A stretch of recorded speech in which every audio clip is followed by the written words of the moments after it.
안녕하세요. 직장 스프린트입니다. 직장 생활은 누구나 힘들지만 특히 상사 때문에 더 힘들죠. 퇴사도 상사 때문에 하는 경우가 대부분이고요. 원래 자기의 기분은 자신의 책임임에도 불구하고 상사의 어처구니 없는 기분을 맞추기 위해 부하 직원들이 많이 힘들어하죠. 안타깝게도 직장 생활은 상사와 부하 직원의 명확한 갑을관계 때문에 태생적으로 갑질의 문화를 깔고 있고요. 특히 서열이나 예의를 중요시하는 유교권 문화에서는 이런 모습이 매우 심하죠. 그 중에 한국이 가장 대표적이고요. 또한 직장인은 출퇴근을 할 때도 상사의 기분이나 눈치를 보게 되고, 마찬가지로 업무 보고를 할 때도 눈치를 많이 보죠. 특히 보고는 센스와 타이밍의 예술이라고 하니까요. 당연히 상사의 눈치를 안 보고 직장 생활을 하기란 거의 불가능하고요. 저의 팀장 시절 경험으로 저는 어느 날 부하 직원들에게 여러분들은 제 눈치를 많이 보세요? 라고 물었습니다. 그랬더니 부하 직원들이 입사해서 지금이 가장 많은 눈치를 보고 있어요 라고 웃으면서 말하더라고요. 그래서 저도 질 수는 없어서 저 또한 항상 당당하려고 노력했지만 지금이 상사의 눈치를 그 어느 때보다 미친 듯이 보고 있어요 라고 말했죠. 다시 한번 저에 대해 생각할 수 있는 계기가 되었고요. 그리고 임원이 대표이사에게 중요사항을 보고할 때 대표이사 비서에게 보고 시간 외에 반드시 확인하는 것이 대표이사의 기분이나 분위기죠. 오직 비서만이 알 수 있는 대표이사의 기분과 분위기 파악에 항상 집중합니다. 그래야 자신의 소중한 보고 내용을 지킬 수도 있고요. 성과를 낼 수가 있으니까요. 그래서 비서와의 관계 설정이 무엇보다 중요하죠. 대표이사 비서가 조직에서 힘이 점점 세지는 이유도 여기에 있고요. 물론 누군가는 이런 모습들이 조직의 적폐이자 비합리적인 모습이라고 말할 수도 있습니다. 하지만 그렇게 말하는 자신조차 출근하는 상사의 눈치를 보면서 하루를 시작하잖아요. 그러면서 하루 종일 상사에게 시달리게 되고요.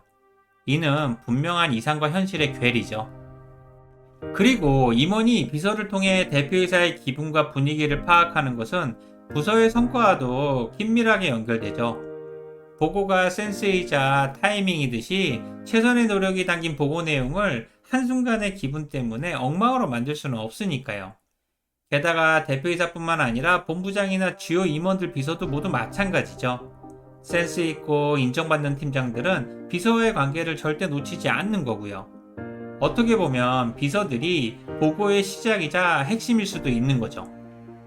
그래서 많은 직장인들은 이런 모습들을 있어 보이는 말로 심기경영이라고 말하죠. 나쁜 말로는 눈치만 보는 거고요. 상사의 기분이나 감정 상태를 잘 파악하고 상황에 맞춰 보고나 행동을 하는 겁니다. 이를 이해하지 못하거나 실행하지 않으면 센스가 부족하거나 조직 부적응자 혹은 4차원이라고 불리면서 상사에게 찍힐 수도 있죠. 당연히 이런 행동들은 상사와의 관계나 성과에 엄청나게 영향을 미치게 되고요.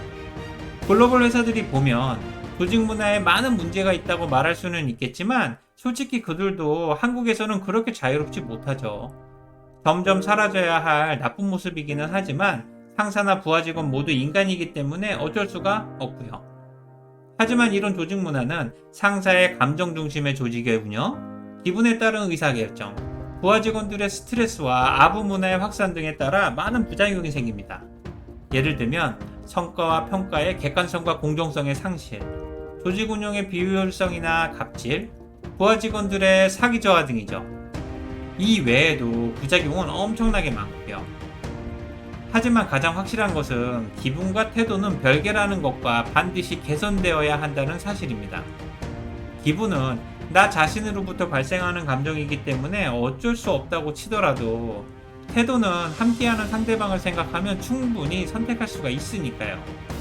그러나 직장 생활의 현실은 기분과 태도가 연결되는 상사들이 훨씬 많죠.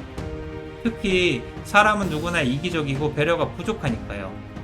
그리고 이 상황을 단지 사람 탓만 하기엔 현실의 직장 생활이 너무 힘들죠. 이들은 상사나 리더로서는 부적합하지만 이에 대한 조직이나 제도 측면의 개선은 반드시 필요하고요. 그렇다면 우리는 기분이 태도가 되는 직장 상사를 도대체 어떻게 해야 할까요? 그래서 다음 영상에서는 기분이 태도가 되는 직장 상사 대처 방법 2가지에 대해서 이야기를 해보겠습니다. 오늘 내용이 도움이 되셨다면 구독과 좋아요를 부탁드릴게요. 지금까지 직장스쿨 인지였습니다. 고맙습니다.